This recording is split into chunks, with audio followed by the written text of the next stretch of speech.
Senate candidate Kyrsten Sinema and gubernatorial hopeful David Garcia have kept each other at arm's length during their campaigns. But on Saturday morning, the two Democrats were together at the Arizona Education Association headquarters in Phoenix during a rare joint appearance rallying volunteers. The volunteers, many of them veterans of the teachers' strike this spring, had shown up to canvass door-to-door on the last weekend before the election on Tuesday, November 6. Several other Democratic candidates converged on the AEA to send off the volunteers: Attorney General candidate January Contreras, Secretary of State hopeful Katie Hobbs, and Legislative District 28 State Senate candidate Christine Marsh. Although the prospects for his campaign looked bleak, Garcia urged the volunteers to stay energized as he bounced around wearing a t-shirt and sneakers. Whatever issue they want to see improved, he said, it can change in 4 days, folks. We got here because of elections, and because of elections that, unfortunately, did not go our way, Garcia added. And starting in 4 days from now, they will begin to go our way. Before the rally, Sinema and Garcia stood a few feet from one another in the crowd of supporters while photographers snapped a group photo. However, the distance between their campaigns is enormous.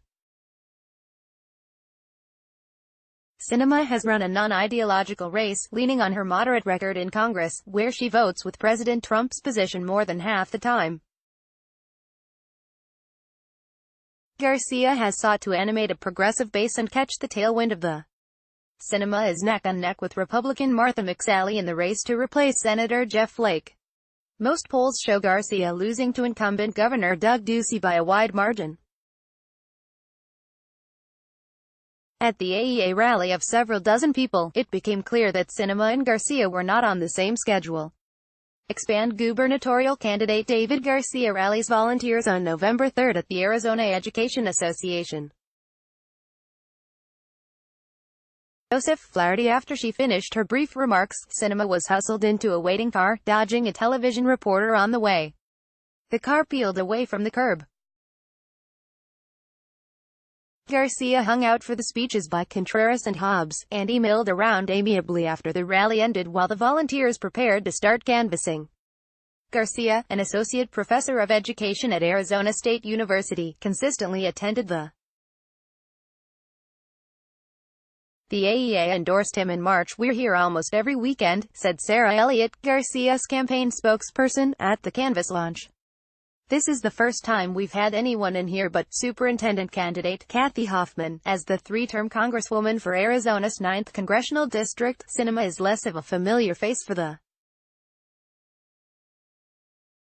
Nevertheless, she was well received, earning cheers for her shout-outs to the AEA during her speech, in which she immediately brought up her credentials with the teachers' union. "It is great to be home," Sinema told the volunteers.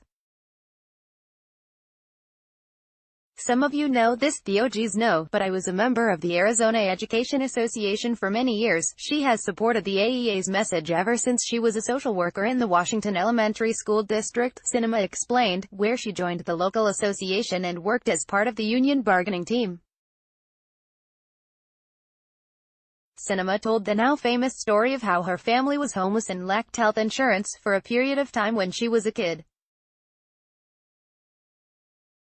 The precise details of Sinema's struggle with poverty have been repeatedly questioned, a theme that re-emerged during her Senate campaign. She attributed her path to a better life to a high-quality public education and access to high-quality health care. Laying out the stakes of the election, Sinema said that the volunteers' work over the next 4 days is part of a fight to make sure that every kid in this state, no matter where he or she lives, or where he or she comes from, will have that same shot. AEA President Joe Thomas, in his enthusiastic introduction, referred to Sinema as the next U.S. Senator from Arizona. He praised her as a candidate who supports a level playing field for families that includes affordable college tuition and health care. Sinema believes that all of the things that you believe are part of the American dream should be there for you, Thomas said, and if we fund it, you will take off and have a successful life and be fantastic citizens. In addition to Sinema and Garcia, these candidates include people like Marsh, a high school English teacher in the Cave Creek Unified School District and the 2016 Arizona Teacher of the Year. She is running as a Democrat against incumbent Republican State Senator Kate Brophy McGee to represent North Phoenix in LD 28. In an interview, Marsh said that the energy of the